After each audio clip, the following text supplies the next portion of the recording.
For the past 5 days, did you check on me? E ora 11 și 8 minute, suntem aici în Made in Cluj la Radio Transilvania și vă spuneam că astăzi vă provoc să discutăm despre ceea ce înseamnă un proiect de cercetare, despre ceea ce înseamnă cercetarea în România, pornind de la un proiect aplicat, de la un proiect susținut de profesori și cercetători din cadrul Universității Babeș-Bolyai. Înainte de asta vreau să vă spun că emisiunea este o emisiune susținută de Centrul Regional Nord-Vest de Orientare în Carieră al cercetătorilor de la Universitatea Babeș-Bolyai prin programul de fonduri europene, Planul Național de Redresare și Reziliență, PNRR, al Ministerului Cercetării, Inovării și Digitalizării. Alături de mine se află doamna Niculina Hădade, cercetător și profesor la Facultatea de Chimie și Inginerie Chimică a Universității Babeș-Bolyai și domnul profesor Ioan Grosu, profesor și cercetător la aceeași Facultate de Chimie și Inginerie Chimică a Universității Babeș-Bolyai. Vă mulțumesc tare mult pentru prezența dumneavoastră aici în emisiunea noastră. Aș porni chiar din start, pentru că dincolo de cercetare vorbim despre un program despre care aș putea spune că și la nivelul publicului care ne ascultă astăzi și ne și urmărește pe pagina de Facebook există un interes sau există o preocupare, o anumită utilitate când se vorbește de poluare. Doamna profesor, domnule profesor, la ce se referă acest proiect de cercetare în care sunteți implicați? Acest proiect de cercetare este dedicat membranelor interactive dinamice și are ca obiectiv dezvoltarea unor membrane selective pentru captarea și stocarea dioxidului de carbon pe de-o parte și pe de altă parte pentru crearea de membrane care sunt utilizabile pentru separarea apei, pentru desalinizarea apei de mare, pentru reciclarea apelor uzate. Acest proiect se bazează pe construirea unor membrane, hai să le numim vii, membrane care sunt adaptabile, sunt schimbabile sub influența unor stimuli interni sau externi. Aceste membrane sunt obținute printr-o chimie constituțional dinamică, deci legăturile covalente care creează scheletul compușilor sunt reacții reversibile, reacții care pot să conducă la mai mulți compuși, dar care prin interacția acestor stimuli reușesc să se stabilizeze într-o structură care este utilă. De asemenea, aceste membrane sunt adaptative, adică își pot modifica structura în concordanță cu ceea ce trebuie ele să facă și adaptabile pentru funcția pe care dorim să o imprimăm membranelor respective. Acest proiect este dezvoltat sub coordonarea unui profesor de la Universitatea din Montpellier. Este vorba despre domnul profesor Mihai Bărboiu, de la Institutul European de Membrane, care face parte din Universitatea din Montpellier. Domnia sa este un specialist recunoscut la nivel mondial, legat de dezvoltarea chimiei constituțional dinamice, de dezvoltarea chimiei supramoleculare și în special cu această linie de membrane adaptative și canale de apă artificiale. Doamna profesor, înțeleg că e și o utilitate cât se poate de importantă, adică are și un aspect, un profil cât se poate de util pentru societate în general. Așa este și am să încerc să expun și în niște cuvinte un pic mai simple, poate mai accesibile pentru ascultătorii noștri. Mie îmi place să mă gândesc la materialele acestea pe care noi le facem ca la niște sisteme vii care sunt capabile, avem mai multe componente care sunt interschimbabile continuu între ele și care, dacă le punem într-o altă condiție, sunt capabile să se adapteze la noua condiție, un fel de cameleon, aș spune. Și această adaptare la noile condiții noi o vedem ca o evoluție a materialului, de unde și numele proiectului nostru, Evolution.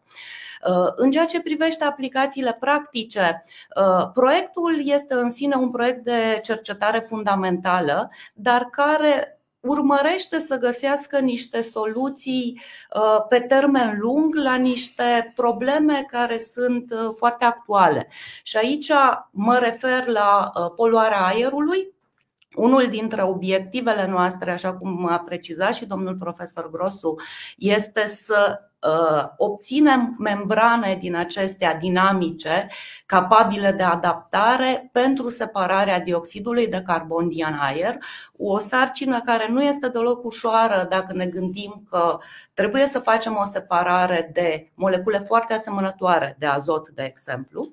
Iar cea de-a doua componentă se referă la identificarea unei soluții pentru poluarea apelor și nu în ultimul rând pentru resursele limitate de apă. Și în acest sens, ce vrem noi să dezvoltăm le numim canale artificiale de apă. Sunt membrane care să permită, printr-o simplă operație de filtrare, purificarea apelor reziduale de molecule foarte mici, nu de substanțe solide și, poate mai important, desalinizarea apei de mare. Și aceasta este o provocare foarte importantă la momentul actual și numai dacă ne gândim că 79% din suprafața Terei este ocupată de apă de mare. Deci avem o resursă enormă care la momentul actual nu putem să o utilizăm.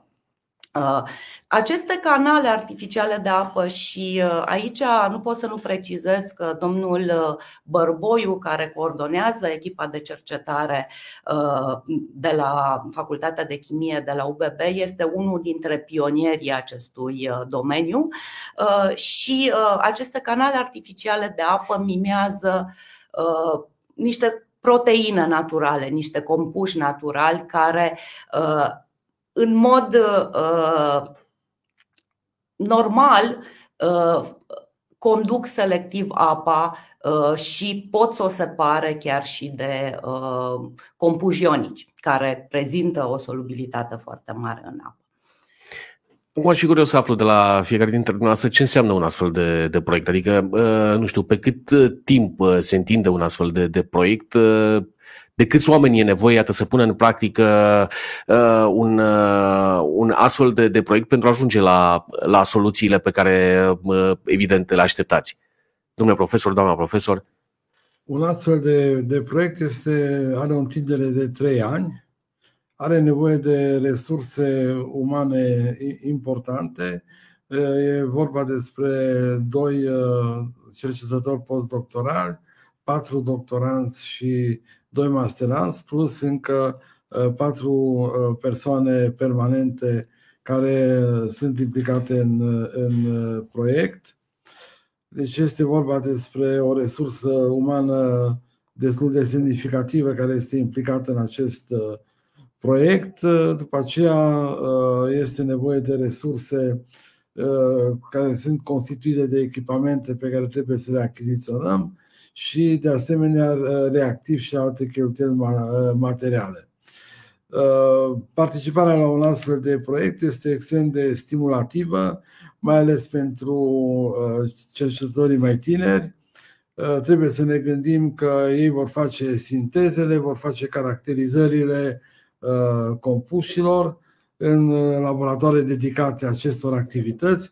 după care într-un laborator pe care noi îl construim și care va fi dedicat investigării membranelor, ei vor putea imediat să testeze aceste materiale și să constate că într-adevăr ele sunt eficiente în procesele pe care le-am menționat anterior. Vor vedea că sunt capabile să separe bioxidul de carbon sau sunt capabile să conducă selectiv apa și să separe apa de componentele care ne deranjează, cum ar fi prezența unor ioni sau prezența unor molecule organice mici. Deci este extrem de stimulativ faptul că pe lângă toate provocările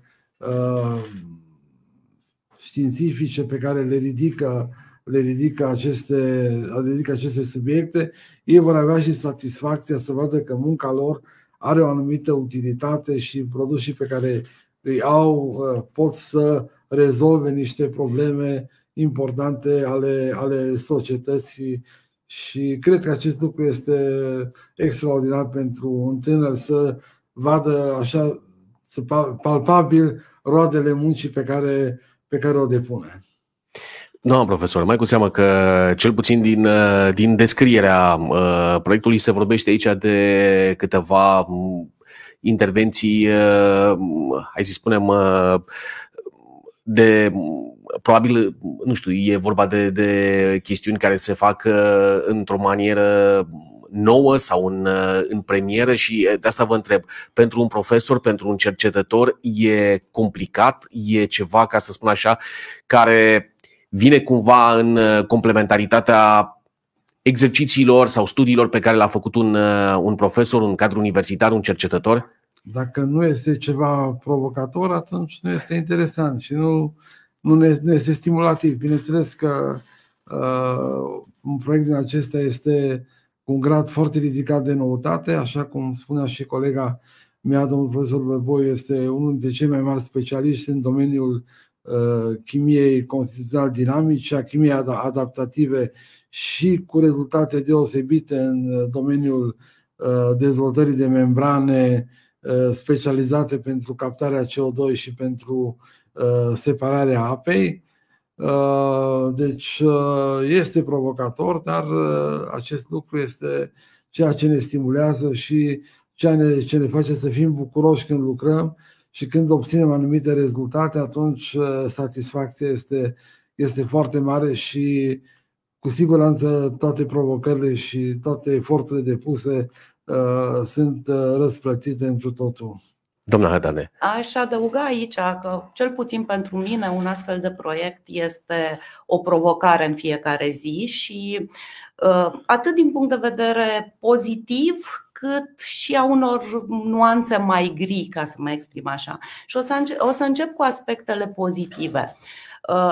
Prin natura lor, aceste tipuri de proiecte aduc în România know-how, o experiență la nivel internațional a coordonatorilor de proiect, ne permit să dezvoltăm infrastructura de cercetare și în același timp aduc o dinamică a cercetării care poate este mult mai rapidă decât cea cu care, din diverse motive, suntem noi obișnuiți în România. Deci, în acest sens, cu siguranță, implementarea acestor proiecte o să aducă la un avans important. O altă componentă care, din punctul meu de vedere, este foarte importantă este aceea că aceste proiecte vin cu o soluție, din păcate, cel puțin pentru moment pare a fi una temporară, pentru o problemă pe care înainte puțini cercetători o rezolvau la nivel individual, prin stagii de perfecționare la universități de top din Europa sau din lume. Prin aceste proiecte, practic, aducem expertiza din universitățile de top la noi acasă și astfel beneficiază nu doar individual câteva persoane de această expertiză care, din păcate, de cele mai multe ori, după ce plecau în străinătate, alegeau să rămână acolo și puțin se întorceau. Prin aceste proiecte formăm o întreagă echipă aici la noi acasă și echipă care este formată din cercetători în diferite nivele ale carierei. Vorbim de studenți, chiar și studenți la nivel licență care beneficiază indirect de această expertiză și, bineînțeles, de echipele de cercetare, studenți la nivel master, doctoranți, postdoctoranți, cercetători cu experiență. Astfel încât ne obligă oarecum să ținem pasul cu cercetarea la nivel internațional. Vă propun o foarte scurtă pauză, practic 10 secunde în povestea noastră și revenim aici în Made in Cluj la Radio Transilvania. Radio Transilvania. Asculți Made in Cluj. Iubim Transilvania. Acesta este Radio Transilvania. Da, suntem aici în Made in Cluj la Radio Transilvania. Continuăm povestea noastră legată, iată, de acest proiect de cercetare care se desfășoară la Universitatea Babeș-Bolyai, la Facultatea de Chimie și Inginerie Chimică, o emisiune de altfel care se realizează prin Centrul Regional Nord-Vest de Orientare în Carieră al cercetătorilor de la Universitatea Babeș-Bolyai prin programul de fonduri europene, Planul Național de Redresare și Reziliență, PNRR, al Ministerului Cercetării, Inovării și Digitalizării. Domnule profesor Grosu, doamna profesor Hădade, dacă ar fi de pildă să afle cei care ne ascultă la această oră, într-un astfel de proces, care pentru foarte mulți, eu sunt de formație absolvent al unor științe umaniste, adică e destul de complicat pentru mine să percep toate aceste procese și elemente extrem de tehnice și de aplicate. În momentul de față, facultatea pe care o reprezentați, universitatea, cercetătorii de aici au, nu știu, toate elementele necesare, structura, baza necesară pentru a face genul acesta de exercițiu de cercetare? Eu consider că da, deci nu ne punem această problemă. Noi avem o experiență bogată în sinteză organică, în chimie supramoleculară și cred că cercetătorii, doctoranți, postdoctoranți și ceilalți care suntem cadre didactice la Universitatea Babeș-Bolyai avem competențele necesare pentru a înțelege aceste lucruri, pentru a le dezvolta, pentru a găsi căi inovative. Și bineînțeles, în acest demers suntem ajutați de experiența directorului de proiect, domnul Mihai Bărboiu, cu care colaborăm de foarte multă vreme, deci din 2010 este această colaborare. Am avut și alte proiecte împreună, un proiect de tip idei în colaborare România-Franța în perioada 2013-2016. Deci suntem adaptați la lucru în echipă, deci am lucrat foarte mult și în laboratoare din străinătate, atât eu la Universitatea din Rouen, cât și colega mea la Universitatea Tehnică din München și la Rouen de asemenea. Deci nu este un lucru care să ne pună probleme participa la un proiect de această învergură. Mă refeream mai degrabă la baza materială, pentru că fără doar și poate competența cercetătorilor sau a profesioniștilor români e recunoscută. Laboratoarele noastre au fost dotate la nivelul celor occidentale încă de mai bine de 10 ani prin proiectele pe care le-am avut. Facultatea de Chimie dispune de echipamentele de bază, mă refer la aparate de rezonanță magnetică nucleară, spectrometrie de masă, HPLC-uri, iar echipamentele specifice pentru investigarea membranelor sunt în curs de achiziție.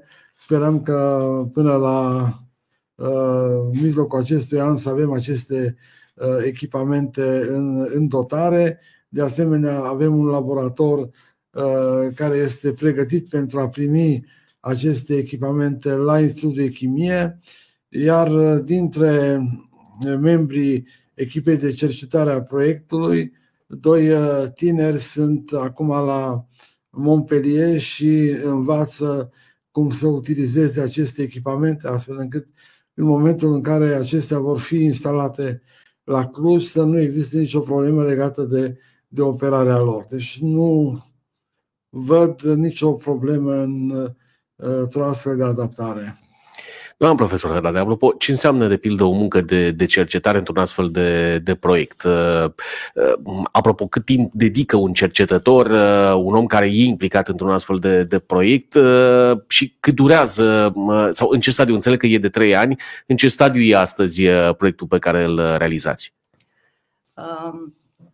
Munca unui cercetător, practic, este greu de spus când se termină. Câteodată zilele durează până la ora 12 noaptea și uneori mai mult. Munca efectivă în aceste proiecte implică o parte de obținerea materialelor pe care vrem noi să le folosim, de sinteză chimică cu care, așa cum spunea și domnul profesor Grosu, noi suntem foarte obișnuiți. Apoi urmează partea de confirmare a obținerii structurilor și materialelor de caracterizare, care de multe ori aduce și surprize, aduce proprietăți noi, poate altele decât cele pe care le-am așteptat. Și apoi testarea aplicațiilor. Noi suntem în acest moment în etapa în care obținem materialele, caracterizăm materialele, încercăm să le înțelegem. Într-adevăr, avem infrastructura necesară, cel puțin în ceea ce privește partea de sinteză. Nu putem spune că avem toată infrastructura disponibilă și nicio universitate din lume nu are absolut toată infrastructura de care are nevoie, dar aceste probleme pot fi rezolvate prin colaborări și cercetarea științifică înseamnă într-o oarecare măsură și aceste colaborări și unirea ideilor. De exemplu, partea de aplicație efectivă de testare de gaze o să o facem în colaborare cu colegi din Norvegia. Da, e important acest raport de colaborare. De aici aș fi foarte curios să aflu de la fiecare dintre dumneavoastră ce presupune, de pildă, astăzi cercetarea în România și nu știu dacă lucrurile s-au schimbat sau s-au modificat din acest punct de vedere. Dacă ar fi, iată, vorbeați de colaborări cu Norvegia, cum arată cercetarea în România raportat, nu știu, la alte state, mai cu seamă că în calitate de profesor, de cercetător, ați avut și experiența unor universități de afară. Doamna profesor. Răspunsul scurt care îmi vine acum în minte când mă gândesc la cercetarea de astăzi din România este, dacă e să folosesc o metaforă, lumini și umbre. Depinde la ce ne referim, da? Dacă ne gândim la ce a fost cercetarea în urmă cu 20 de ani, e fără nicio îndoială un avans important și am discutat deja aici.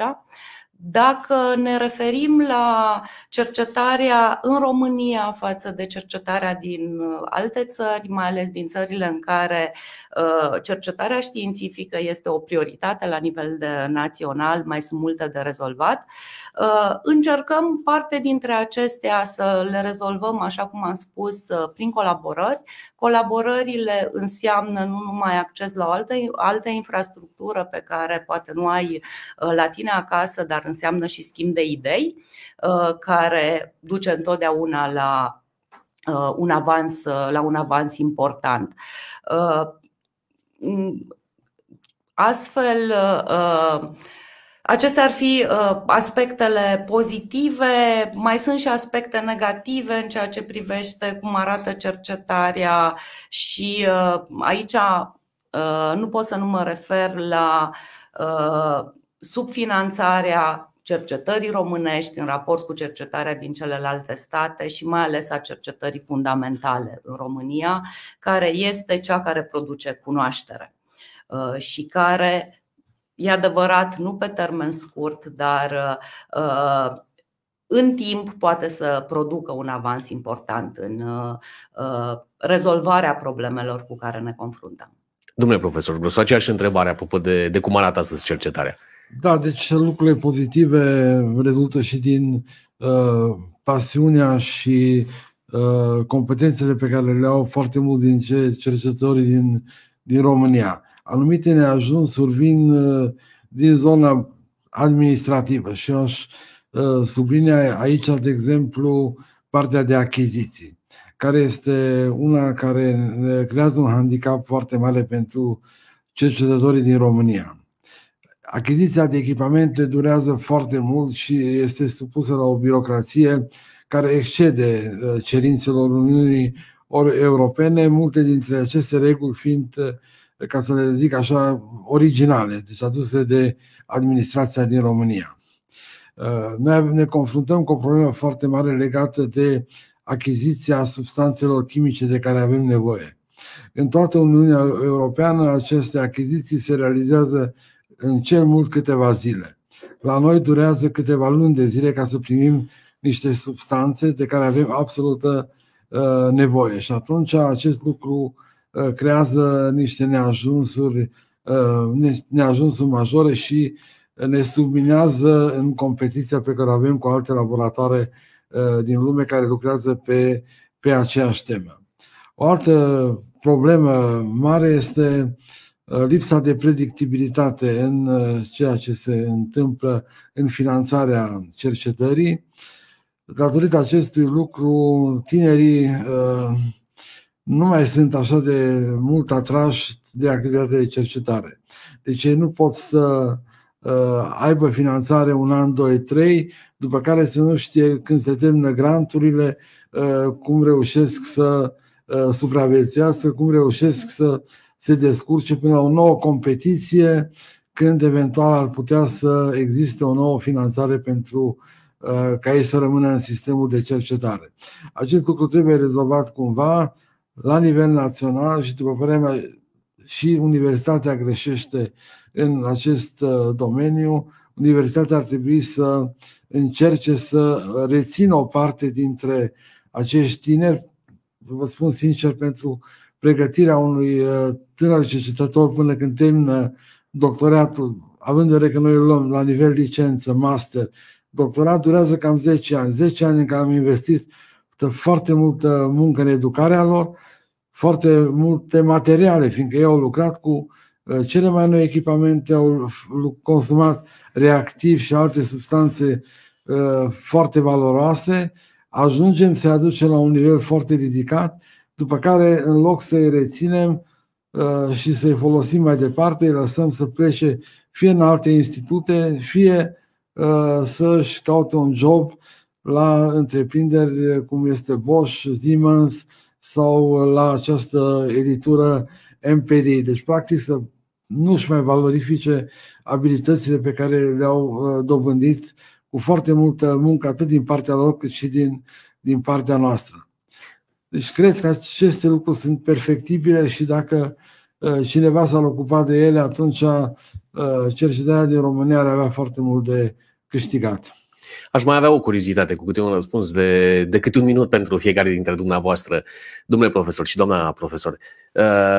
Ce viitor mai vedeți pentru această zonă destul de nișată a chimiei? Mai vin tinerii pentru a face, iată, chimie la un nivel aplicat, așa cum discutați dumneavoastră astăzi aici?